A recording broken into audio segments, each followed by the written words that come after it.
Hello, this is Matt on the Moon Lambo channel. This video took me hours to prepare for, in no small part because I watched hours of videos from my fellow XRP YouTubers, Brad Kimes from the YouTube channel Digital Perspectives, as well as the Digital Asset Investor.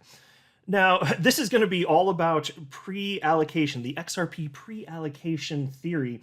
And the purpose of this video primarily is to just kind of make sure that we can get all on the same page in terms of what the XRP pre-allocation theory actually is. Because it's divisive within the XRP community. And what I've noticed is that a lot of people have a lot of different ideas and definitions about what the XRP pre-allocation theory is. And so I want to clear that up in this video. And the only way that I knew to do is go straight to the source. Brad Kimes is the originator of the XRP pre-allocation theory, which is also broadly supported by DAI, Digital Asset Investor. So where else are you going to go? If you want the truth, you got to go to the origins. This is in part like an origin story of the pre-allocation theory. Because what I find in general in life, whether you're talking to somebody having a debate on politics or religion or crypto, even here specifically the XRP pre-allocation theory, if two people are speaking to each other on a topic, but they're using definitions and they think they mean different things, and you're just talking right past each other. So the starting point should be to make sure that we're actually talking about the same thing, because so frequently I see that we are not. And so if the XRP pre-allocation theory only meant that Ripple's Escrowed XRP is sold to key strategic partners for on-demand liquidity purposes, and that it is done so under contract, there wouldn't be a community-wide dispute over the idea. Because that's not a conspiracy, and it's also not a theory, it's just fact. It's not a secret. If that's all that was meant by the XRP pre-allocation theory, then we wouldn't call it the XRP pre-allocation theory, frankly. We would instead just call that Ripple's contracts, because that's all that it is.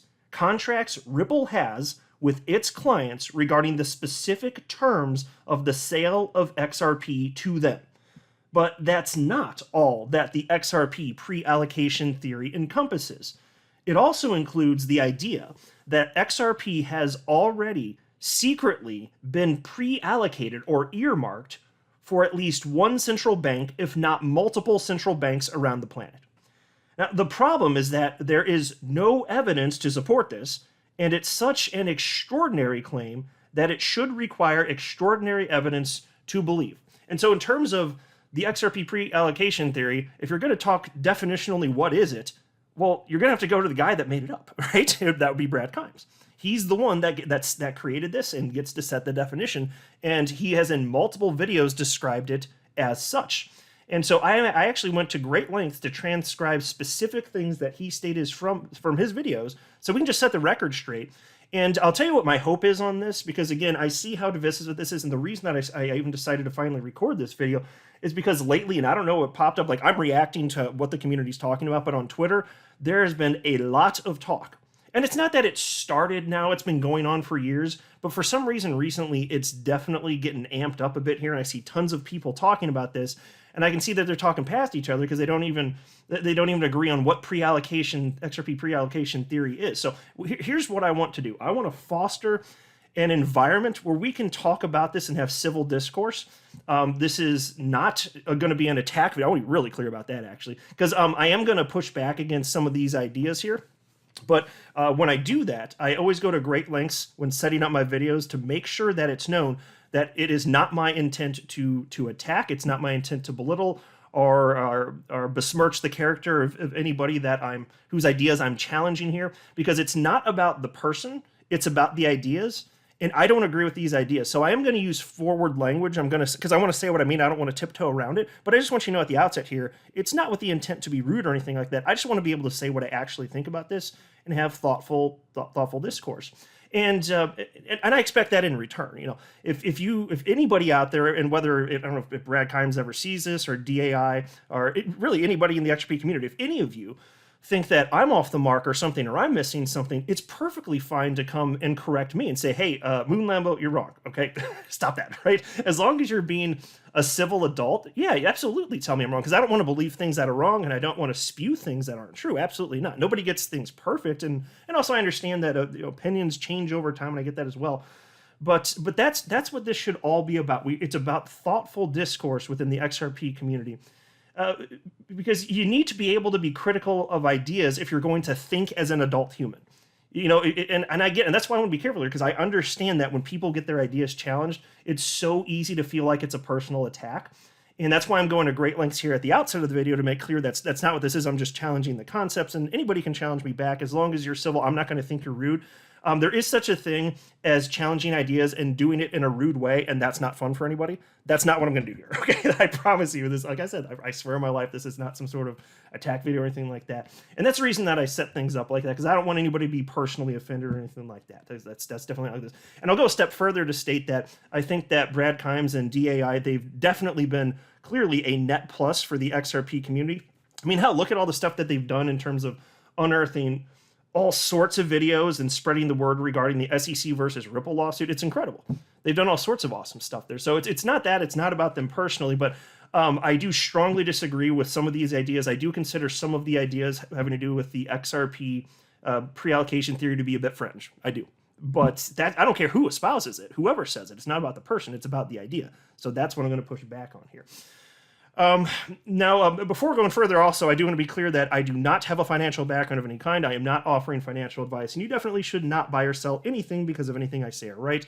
I'm just an enthusiast who enjoys making YouTube videos about crypto-related topics, but just as a hobby and just for fun.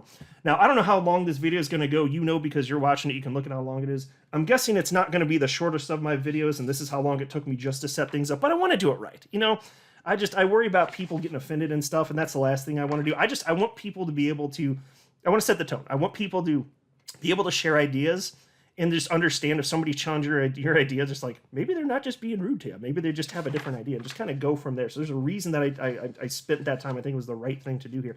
Now, here's what I did. So I pulled up, because again, I said I really did. I watched hours of videos dating back multiple years, back to 2019, actually, from Brad Kimes on his YouTube channel, Digital Perspectives, and also some from the Digital Asset Investor here. And what I did is I transcribed key portions here, and I'm going to link to all of their videos in the description below. And I'm going to articulate here. I don't know that I'm going to take this. I'm like, I already spent so much time on this video. I don't know if I'm going to put down like the actual minutes, the time marks within their videos where they're saying this stuff, but I will articulate it in this video. So if you want to hear this for yourself, feel free, but I transcribed this rather. So this is verbatim, and I want to start with this first video from Brad Kimes dating back to August 28th of 2019. This is from a live stream, and it went exactly 1 hour long. And the title of this video is XRP and a price set with a bunch of exclamation points and question marks. And then he wrote, Pre-Allocation Theory Continued. So that's the title of the live stream. And so the first part that I wanted to note here, and again, this is to set the table. It would, honestly, it's going to take so long to set the table and make sure that everybody's on the same page, that if we're going to continue the discussion, if there's enough interest around this video, I'm happy to talk about it further. I just don't want to put out videos if there's not sufficient interest in this video, then I just won't talk about it again. But if there is, I'll be happy to make a separate video expanding upon the ideas in terms of setting aside, what the definition is. What would it mean to have central banks holding XRP? I'm not even going to get into that in this video. Like, there's too much to break down. There's too many ways you could branch off. So I'm just going to kind of stick to this so that we're all at least caught up to speed and can go forward from there. But anyway, if you jump on this video to the 7-minute and 56-minute mark, this is where Brad Kimes provides his definition of what his pre-allocation theory is. And it reads as follows, and this is a direct quote at 7 minutes and 56 minutes in. The pre-allocation theory is that what's being held by escrow is basically the theory I have at this point, is that it will be controlled by the Fed. I believe that there's already earmarked amounts for all the certain players involved, whether it be the IMF, BIS, or BOE, which is Bank of England, I think we all know the potential characters involved into that. So they all are going to be allocated that. Some people believe that the IMF will hold the escrow. Some believe that the Fed will hold it. I believe that the Fed will hold it simply based on the notion that the Fed did all the work. They did the task force. They did the McKinsey report. And they did the implementation committee, the steering committee, to get all of it executed. And I don't believe they did it for someone else like the IMF or anyone else. Okay, so, and end quote. So in response to that, I'll just say, it's like, there you go. Like Brad Kimes said that his pre-allocation theory is that a central bank, or maybe multiple central banks, will end up with Ripple's XRP that is currently escrowed, which is tens of billions of XRP, as you know. And he thinks the central bank that will get it is the United States Federal Reserve. So that's right there. That's directly from him, and he's the one, again, the one that came up with this particular theory. Now, if you go a little bit further to the 10-minute and 29-second mark, after expanding upon his pre-allocation theory for a couple minutes, Brad Kimes says the following, and this is another direct quote from Brad Kimes. He says, "Who knows? I could be wrong. I don't know. But these are the things I'm leaning into because there are strong indicators that won't go away for me." Okay, so and that's the end of the quote. So note that that was Brad Kimes. And by the way, I do have notes here and transcription because I want to make sure I didn't forget stuff because there's a lot to cover here. So so that was Brad Kimes saying, although he believes the U.S. Central Bank will take custody of Ripple's escrow, he could be wrong. But the fact that he acknowledges he could be wrong doesn't mean he doesn't believe a conspiracy theory. He literally said that he believes this is what will happen. That is what he believed at the time. And if he no longer does, he's welcome to update the public. But this is the origin story of the pre-allocation theory. This is not mere speculation because reasonable speculation is based on real-world facts. This is an idea that Brad came up with, but he has no supporting evidence to make it reasonable to believe such a thing, but he believes it anyway. You know, that's what makes it a conspiracy theory. So to be clear, the other part where he talks about the idea of allocating funds it's just a customer contract. That's really what it is. He calls it pre-allocation theory. The idea of Ripple selling XRP at a specific date and time, that's not even a secret. That's just well-established fact. But when you get into this other territory where we just don't know, like that is fringe. That is conspiracy theory territory by definition. I'm going to pull up the Merriam-Webster's definition of conspiracy theory in a minute, as well as the Merriam-Webster's dictionary definition of speculate. And I'm just going to show you, like, it fits like a glove. It is a conspiracy theory. And mind you, I don't say that as a pejorative. I don't mean that to be punitive. I'm using precise language. What he's citing here literally fits the definition of conspiracy theory like a glove. Speculation is perfectly fine. And the fact that he believes a conspiracy theory doesn't make him bad or anything. And some conspiracy theories are even true. But what I'm saying is, maybe you'll find out later, is that if you're, and I'll get to the definition in a minute, but yeah, I'll just leave it there because I want to get to it in a minute. I want to do things sequentially here, but it does fit the definition of conspiracy theory. But again, I just want to be clear. Like, I don't like some people use the term conspiracy theory to like make people look silly or something, like as a pejorative. Like that's not what I'm doing. I'm using it because that's what it is. Like that's literally what it is. I want to use precise language. And the way that I approach life is as an intense skeptic. If I'm going to actually go so far as to state that I believe something, I need supporting evidence. Otherwise, at best, you're going to the best you'll get from me is, generally speaking, is I suppose so and so might be true, but I don't know. Which is different. And again, like I said, also, it's okay to change this. But so if he doesn't have this position today, he can come out and just say that. That's fine. I mean, you could go back and you could transcribe my videos from 3.5 years ago, and what you'll find is that I said some things back then, but I evolved as a person, and I never got into conspiracy theory stuff. I'm pretty stringent when it comes. I'm very skeptical just by nature. But there are things that I believe differently now than I did back then. I don't have an example off the top of my head, but I've evolved as a human. I've learned more, and that's kind of the natural progression. And that's how it should be. You don't want to just believe something and then not be willing to evolve. So I've done that. So you can find things that back then where if you transcribed it and put it in my face, be like, yeah, I don't believe that anymore, and that's fine. So it's up to him. If he wants to say that he doesn't believe in this aspect of it, then and he wants to redefine what pre-allocation theory is, then it would no longer be a conspiracy theory. But if that's part of pre-allocation theory, and he has stated publicly many times that it is, I'm just sharing you some of what has been said, then yeah, that's the territory that we're in there. That's why I want to be super duper clear. And again, I'll just take another moment to be super duper clear. This is not an attack on him. This is sharing my thoughts, because I think that if we're going to get to the truth, we as a community need to be able to be civil and discuss these topics, but never intentionally offend anybody. But we should civilly discuss this stuff, right? And challenge each other's ideas. Challenge my ideas. That's perfectly fine. If you jump ahead to the 13-minute and 35-second mark, this is where Brad Kimes, he doubles down on the pre-allocation conspiracy theory and explains ways in which this conspiracy theory might be revealed to the public. Because again, it's shadowy figures doing this effectively, right? That's how I perceived what he said anyway. And so here's the quote from Brad Kimes at 13 minutes and 35 seconds. There's the pre-allocation side, and I believe it's all earmarked and what have you, and I believe that there is a batch which is to remain locked up because they need to have some sense of monetary control or policy on how you release it years or decades down the line. They still have to have some to be able to release it. I'll pause to note he's talking about XRP here, obviously. He's saying that the central bank or whoever it is that would have it, they have to have some in order to release it in the future. Okay, now I'm going to resume the portion here that Brad Kimes stated that I transcribed.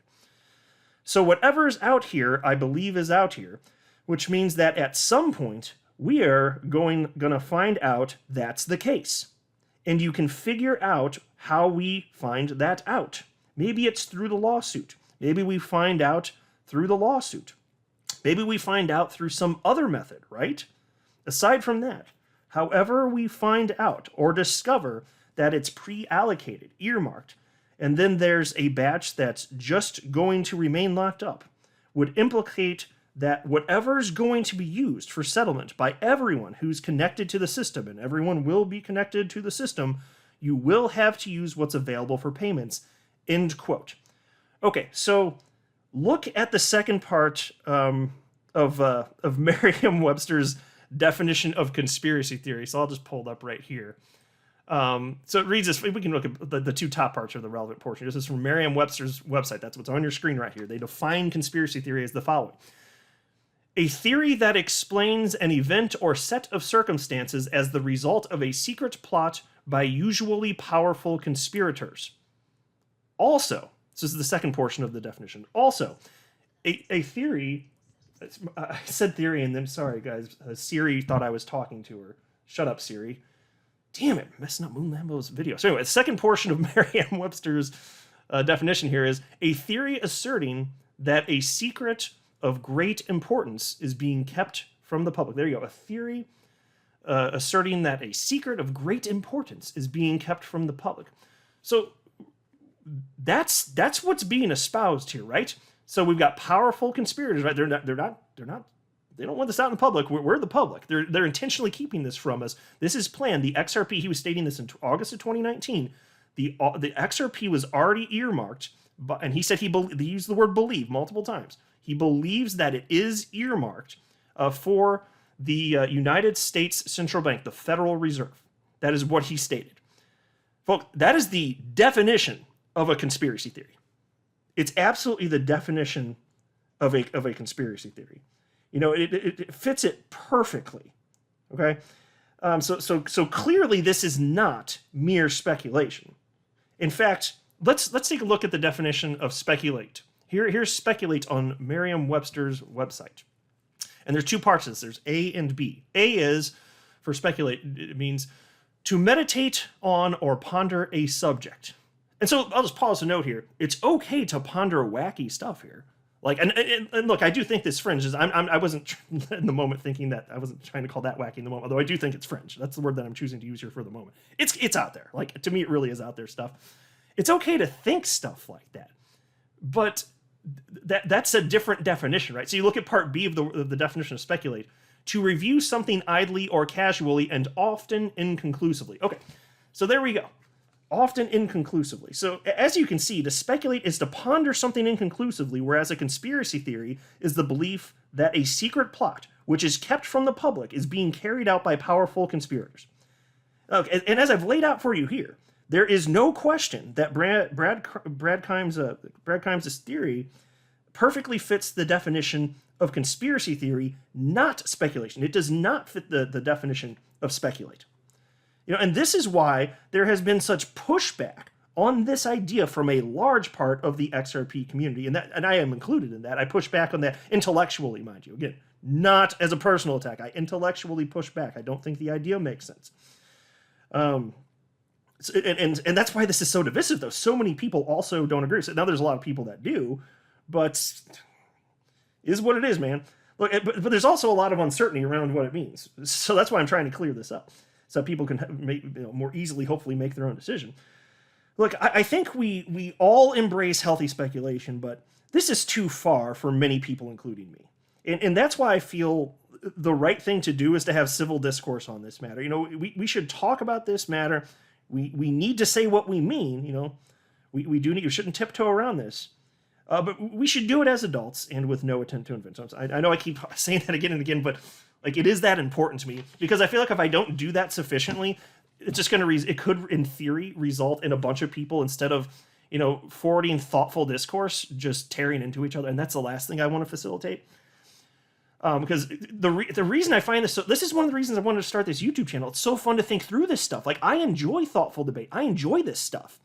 This is so fun. I've always loved this type of stuff, sharing of ideas, bouncing ideas off one another. And if we're both doing it, all of us, if we're all doing it with the goal of just finding out and believing whatever is true, then damn, we're working as a team. That's what I'm talking about. That's why this is fun to me. When it goes into attack mode and people are getting offended, then it's no longer so fun. But that's why I'm going to such great lengths. I'm sorry if it's annoying, but I think it's necessary to set a proper tone here. I really do. Okay, so and then I'll also note this. And if this is of interest, I'm happy to talk about this in a different video. I just wanted to mention this, but around the 26-minute mark, roughly, and I'm not going to transcribe this, but because it's not directly on topic, but Brad Kimes says he thinks the government may set the price of XRP. Yes, the federal government, he thinks that they may set the price of XRP. At least he did in August of 2019. And then around the 27-minute, 30-second mark, roughly, he says that the federal government may pay down the national debt with XRP. Now, again, I didn't transcribe these since it's not about pre-allocation of XRP, but wanted to point out that there are a lot of ideas out there that are on the fringe from my perspective. It's just, that's how I look at it. So there's plenty of stuff where I would agree with Brad Kimes, but when you start getting into this unsupported stuff, you start to lose me, because I'm a big skeptic by nature. I think that's the right starting point. I don't just want to blindly believe, because then I feel silly. That's just me personally. So now let's move on to, and I'm just setting the table. There's a lot more to cover here, honestly. So now let's go ahead and jump to, because again, that was August, it's around the same era. So that was August 28th of 2019, what I just transcribed for you from Brad Kimes. Now let's jump over to this video from the Digital Asset Investor. This is from the same era, August 14th, 2019. All right. Now, if at the 18-minute mark in this video, and again, this is all going to be below, I'll include the link so you can go listen for yourself. At the 18-minute mark, this is where the digital asset investor, this is where the digital asset investor props up Brad Kimes' Xrp Pre-Allocation Theory. I can take a sip of water here. A lot of talking. Okay, so here is the digital asset investor propping up Brad Kimes' Xrp Pre-Allocation Theory. This is where the quote starts. Brad Kimes, back to his pre-allocation theory, he more or less described exactly that. He basically described a concept where even maybe some XRP that is in escrow is just marked as being let's just say as an example, X amount for the Russian central bank, X amount for the Fed, X amount for the Central Bank of Japan, X amount for this bank, that bank, so that everybody has skin in the game. And when they begin to use it, which will be to their benefit, by virtue of that utility, the price is rising, okay? I was listening to his theory, and as I listened to it, I was like, that's exactly what I would do. Now, nobody can prove that. There is no way to physically prove that. End quote. Okay, so there you have the digital asset investor agreeing that Brad Keim's idea of central banks being pre-allocated XRP makes sense. And he even says if he were in charge, that's what he'd do. He does put out the disclaimer that no one can prove this is true, but that's part of what makes this fit the definition of a conspiracy theory, actually. It's all being it's all being done by powerful people in secret. That's, again, the definite part of the definition of conspiracy theory. I do not believe that Brad Keim and the digital asset investor set out to spread a conspiracy, theory to mislead people. I do not believe that they set out to spread a conspiracy theory to mislead people, but they did spread what is the textbook definition of a conspiracy theory. Now, given that they believe this conspiracy theory to be true, I do not see any proof that they are trying to mislead people. I see no malicious intent here. And I want to be very clear about that. I'm not challenging their ideas, but I'm not questioning their motives or their character in spreading this idea. I just think it doesn't make sense to believe this idea. That's all. That's it. So again, it's not about their character. I don't think they're trying to mislead people. I just don't think it makes sense to believe the idea. It really is that simple for me. Like I just there's no evidence, and I don't find it compelling because there's no evidence, and it's very out there. It just sounds very, well, conspiracy theory, right? It fits the textbook definition of this stuff. And then there's this. So let's go a little bit further, because David Schwartz has called this stuff out too. So take a look at this. This article is from June 22nd of 2020, so almost a whole year past what I just shared with you to this point. This comes from xrprightnow.com, and this piece is titled "Ripple and XRP Pre-Allocation Theory Has Been Put to Rest." And the article reads as follows. Pre-allocation is defined as the following: to set aside before a need arises for a purpose.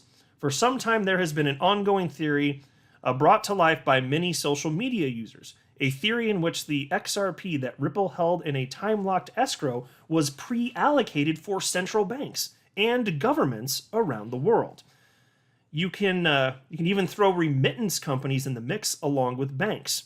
The important part here to remember is that this is all a theory, and Ripple has never entertained it until now. And I'll just pause to note again, I'm not saying that there can't be business relationships that we are unaware of. I am not stating that. What I'm stating is that there is not evidence to believe that there is such a thing. And so to go so far as to say that I believe so-and-so, and then to cover it so extensively and so regularly and for years, to me, that's too far. And that's why I'm saying that it's on the fringe, in my personal, humble opinion. That's it. It's not that there can't be secret relationships. Of course there would be.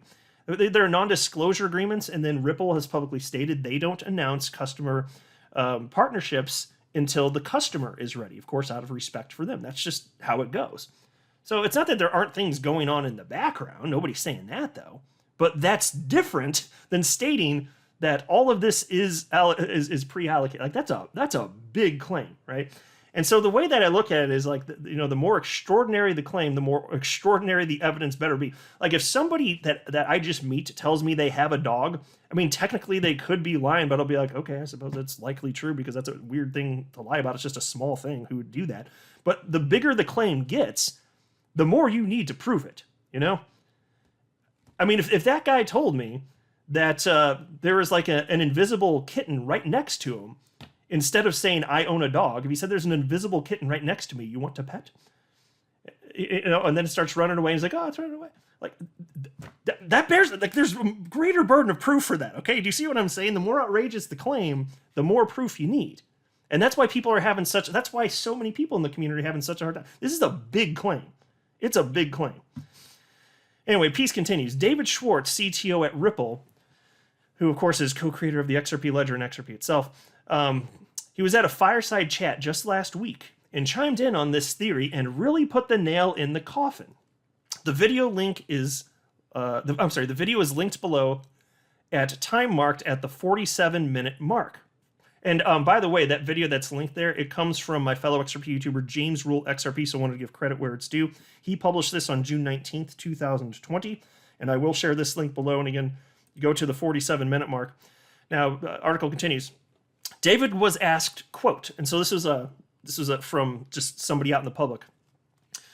Are current escrow XRP held for central banks to utilize in the current financial system, the current financial crisis as per the new inclusions to the CARES Act? So I'll pause and note. The CARES Act, it just has to do with pandemic relief from that era from a couple of years ago. That's all that it was. It's not relevant to anything specifically with XRP or anything further there.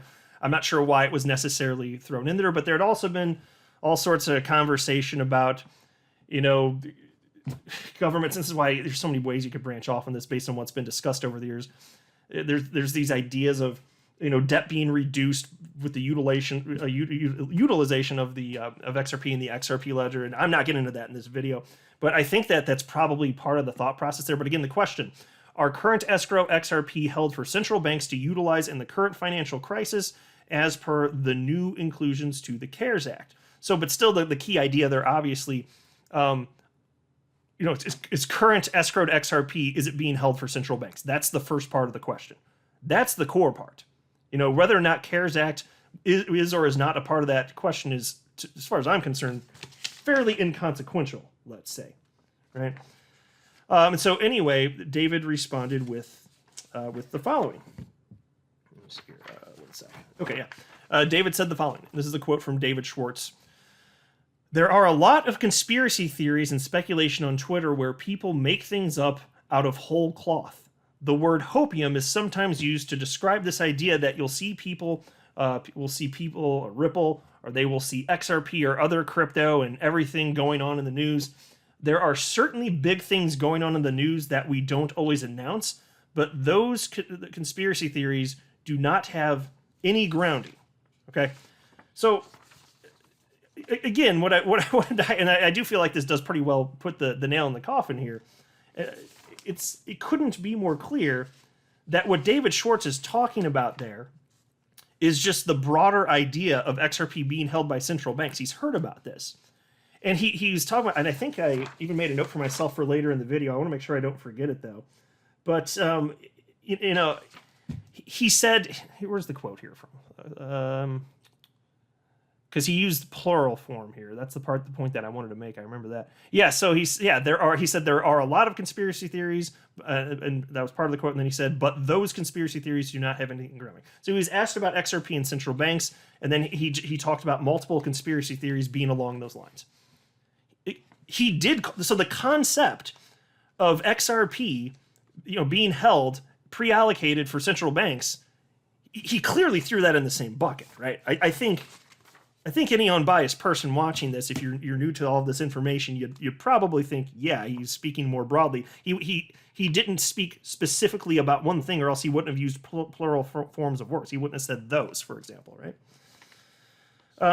And then there was also this.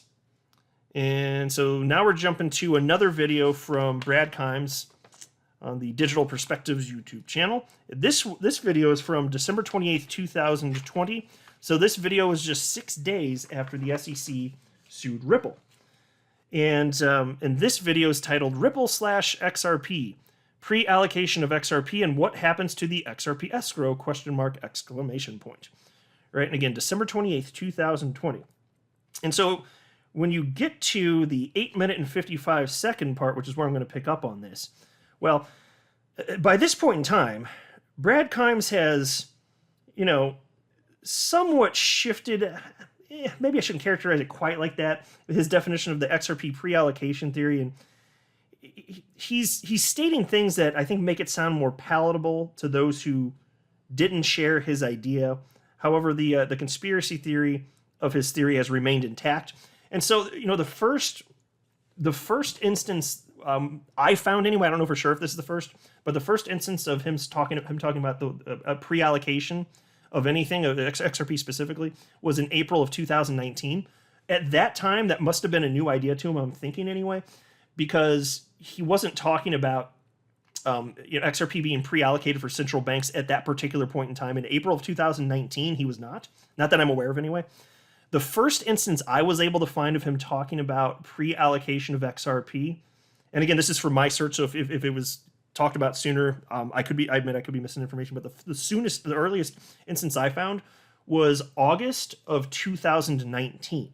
So you're talking about roughly, it's several months later right there at that point.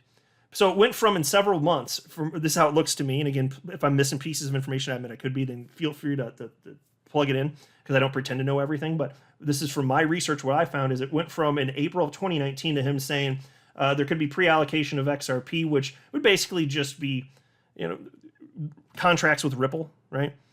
It went from that to several months later, including the idea of XRP already currently secretly being earmarked for central banks, right? So there's that too. That portion of it is where you start to lose me, obviously. But anyway, here's the quote at 8 minutes and 55 seconds from Brad Kimes. He says, "The other part of this is I've had..." So let me start that over. It sounds weird, but I'm reading it like he said it. "The other part of this is about pre-allocation. And I wanted to touch on this because I believe in order. Actually, I don't even have to believe it. There was an accelerator program of $300 million worth of XRP that was pre-allocated to accelerate and incentivize many different areas of industry around the world." Okay, end quote. So probably what he means, what he's referencing regarding the $300 million investment regarding XRP, is Ripple investing in crypto and or finance companies or developers around the XRP ledger via Ripple X, which is basically their development arm. That's Ripple's development arm, Ripple X. Now, this is obviously very different than the idea of XRP being pre-allocated for central banks in secret by powerful people. It's a very different idea. If he's just talking about $300 million, and I didn't see what he cited there, assuming that dollar figure is correct, yeah, that may very well be true. And that's fine, because we know that Ripple's invested, what, like over $1 billion, isn't it? Something like that. I'd have to look up the number, but like a crazy amount of money back into the world of crypto, including specifically the XRP ecosystem. So that's not a secret. But again, you can call those investments, and if it's XRP being sold to a customer, then it's just a contract with Ripple and their customer. If it's them giving away money to spur investment, then yeah, that's an investment opportunity. Neither of those, from my perspective, would be pre-allocation. That's like pre-allocating. It's a Ripple contract. It's weird to make up a word for that. It's a Ripple contract anyway. And then at the 10-minute mark, Brad Kimes said the following: "I'm going to play you 3 different clips here about the idea of pre-allocation and the fact that it's not really an idea, they do it. Bobway's going to tell you they do it, and Brad Garlinghouse is going to confirm that they have pre-contractual agreements that they have lockup periods for." Okay, so end quote. So look, these are just contracts for Ripple, and they have with their customers that buy XRP. It's just, that's it. Like I said, Ripple contracts with customers that buy XRP. No one disputes this is real. But it's not called pre-allocation. Ripple doesn't call it that. They're just contracts. Pre-allocation is just a term Brad Kimes made up. If he wants to use his own term to define what everyone else calls contracts, fine. He can do that. If his definition of pre-allocation only included these contracts, then it wouldn't be a conspiracy theory. And I would also be believing it too then, and it wouldn't be divisive within the community. But I can't get on board with the idea of, powerful people secretly planning for the day that Ripple's escrow is transferred to the custody of central banks. That's the part where I'm just like, yeah, okay. And by the way, this is different than the idea. I want to be clear of this too. This is different than the idea of at some unknown point in the future, central banks holding multiple cryptocurrencies. Like we already know, for example, that El Salvador holds Bitcoin, but that's a different idea. You guys do understand the difference there, right? You know, because what's being asserted here is that there is a pre-allocation and that he does believe this, and there is no evidence.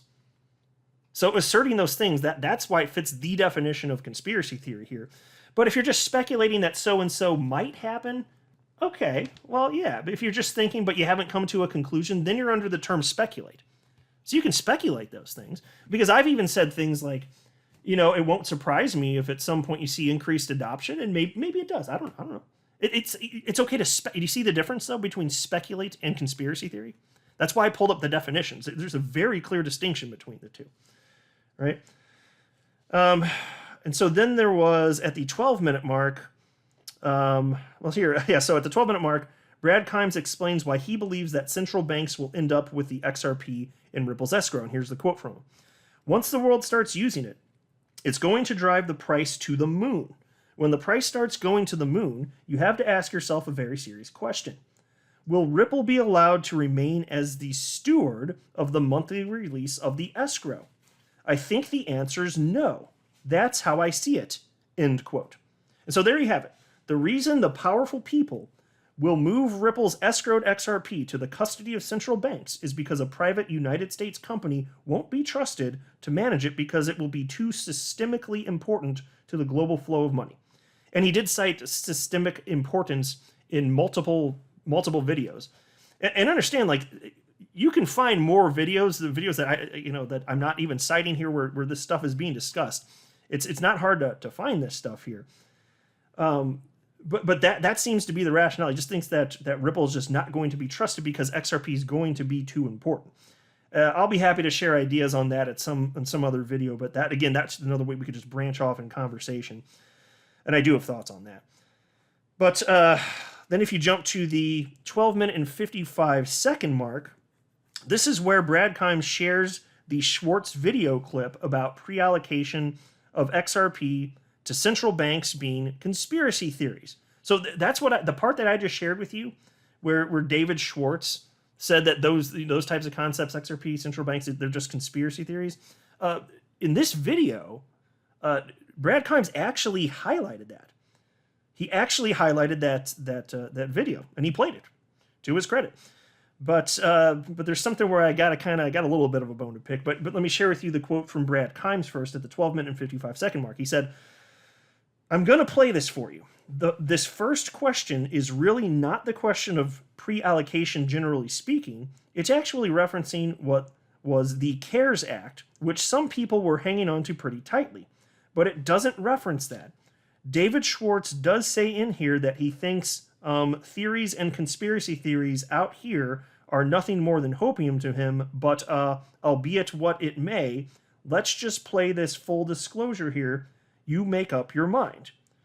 End quote. Okay, and so then he played what I already shared this part with you. This is the reason that I have this sequentially set up to share with you. He shares that clip, which I already transcribed, where David Schwartz said exactly what I shared with you from that article from xrprightnow.com. And after playing the Schwartz clip, Brad Kimes states that the CARES Act is not something that he has ever subscribed to in regards to his pre-allocation theory. While I'm willing to take his comment at face value, that's not some sort of extreme comment. The problem here is he's not acknowledging that David Schwartz just called the original version of his pre-allocation theory a conspiracy theory. Schwartz said, quote, there are a lot of conspiracy theories, end quote, and, quote, those conspiracy theories do not have any grounding, end quote. So he clearly was not just talking about how a theory would apply to the CARES Act. He used the word those to reference multiple theories of a particular type. He did not use the word that to reference a specific theory having to do with the CARES Act. He dumped all such theories in one bucket.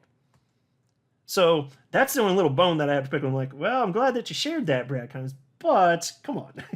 He did, to be fair here, he did pretty much clump all such because, do you think if you asked him that same question but removed the part about the CARES Act, do you think his answer would be any different? Does anybody think that? Come on, that's silly. No, he'd still say, yeah, no, that's what I was talking about. It's confusing, right? Then if you go to the 27-minute, 55-second mark, This is where Brad Kimes is talking about the potential impact of the SEC versus Ripple lawsuit on Ripple's escrowed XRP. Okay, and here's the quote from Brad Kimes.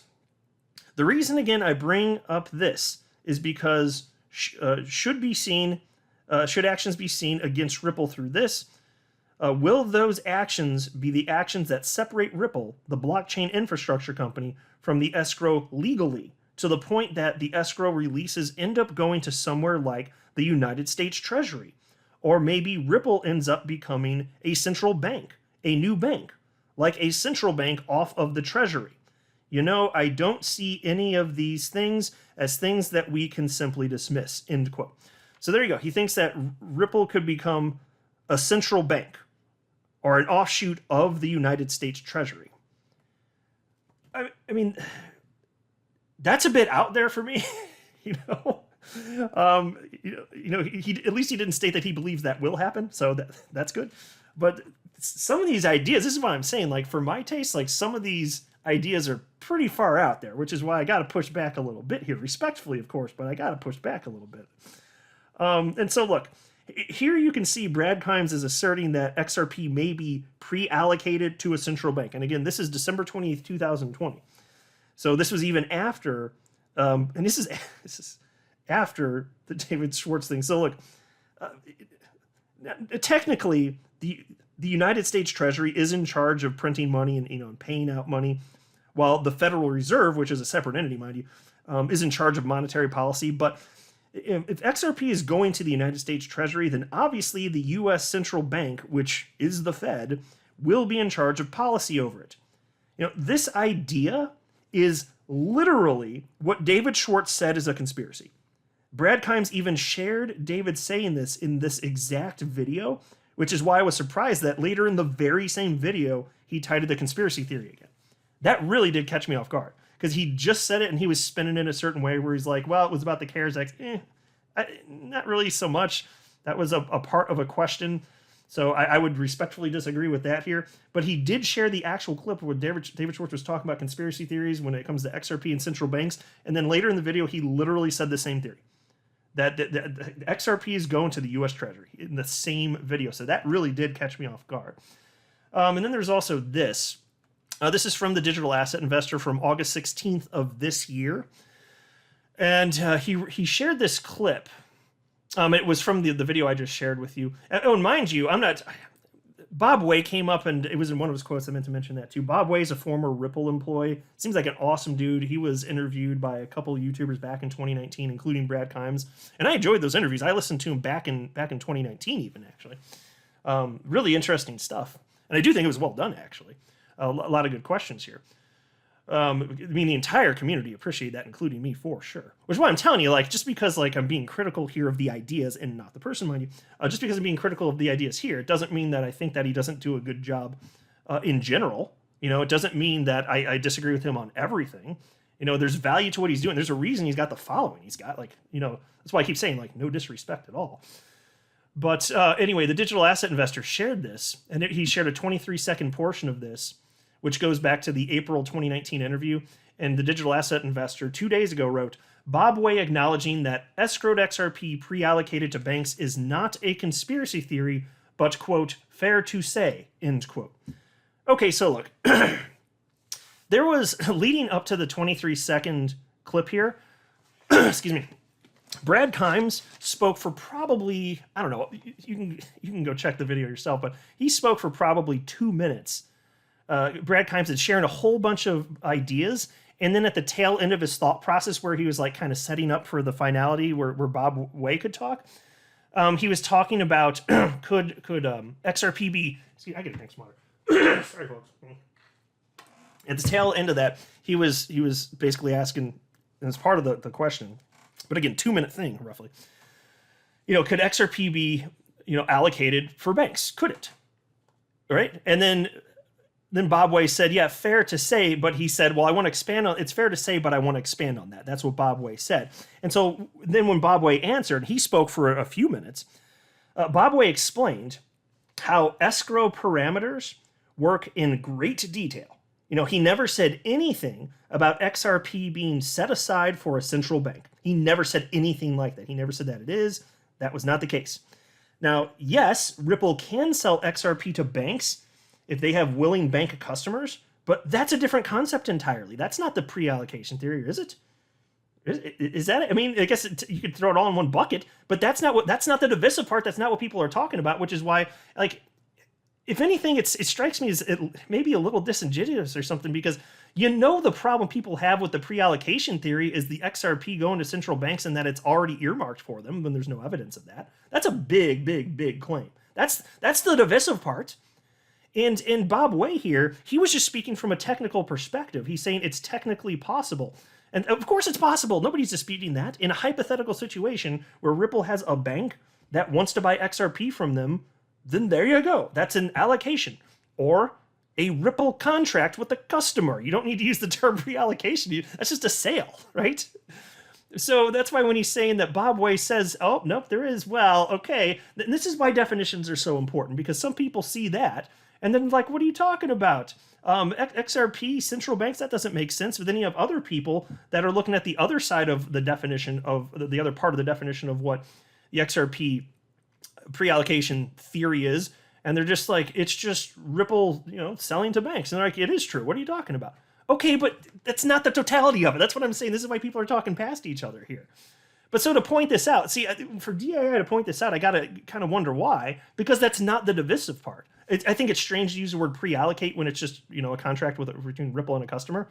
But okay, if you want to use the term, you're hanging on the term, use the term, fine, use the term. But that's not the divisive part. You have to know that, right? The divisive part, again, is XRP being secretly earmarked by powerful people the world over to go to perhaps multiple central banks the world over. That's the part we're talking about, okay? So I saw this and I kind of chuckled. I was like, oh, okay. Well, it is what it is, though, which is why I thought I'd kind of mention this, too. But that's what I got for you at this point. So in terms of the implications, if this conspiracy theory were true, okay, that's different. And again, I'm also not saying that central banks can't hold cryptocurrency. They already do. That is a different concept. That's like, if you're talking about El Salvador holding Bitcoin, that's a fact. If you're talking about other nations doing it, then you're speculating inconclusively, perhaps. But if you're saying that they already secretly are and we just don't know, now you're in conspiracy theory territory. See how that works? Definitions are important. These words. If you're going to spout that Bitcoin is held secretly by like the central bank of Russia, if you're saying Bitcoin was held and there's no proof of it, that's a conspiracy theory. And there's keeping that secret from the people. But if you're speculating that might occur in the future, that is not a conspiracy theory. Words mean things, right? Doesn't the digital asset investor say that all the time, right? Well, definitions here, they matter. That's why I'm saying this right here. So you all can let me know what you think. I've done my best to operate in good faith here and share what I have learned. I spent a lot of time going through their old archives. And if their positions have changed on anything, that's perfectly fine. My positions change over time. We all should evolve, and that's all well and good. But regarding this, I'd be curious, to see if they want to offer any thoughts on this, if they ever end up happening to watch this. I certainly welcome the feedback. If you don't want to worry about it and just go do your thing, that's fine too. I won't be offended if I get a snub. It's not a big deal. I don't care. It's fine. But as long as we're having thoughtful discourse and it's in good faith and we're all being cool to one another, I'm down. Like, because again, to me, this is what lights me up. Like, to talk, just like share these ideas. That's what's so fun about this. It's a big part of why I wanted to launch my channel in the first place back in 2018. It's awesome. I love this stuff. And the Xrp community is absolutely amazing. And all the credit in the world to DAI and Brad Kimes for the tremendous fan base that they've built. They deserve it. They absolutely do. And they're contributing to the community. And good on them for sure. I very genuinely mean that. I just happen to disagree on some of the stuff that to me is a bit more fringe, including this aspect of the XRP pre-allocation theory where it's earmarked for central banks right now, this very second, and we just don't know it. So anyway, let me know what you think. I'll go ahead and wrap up there. I am not a financial advisor. You should not buy or sell anything because of anything that I say or write. So that would be a very, very, very bad idea. Until next time, to the moon, Lambo.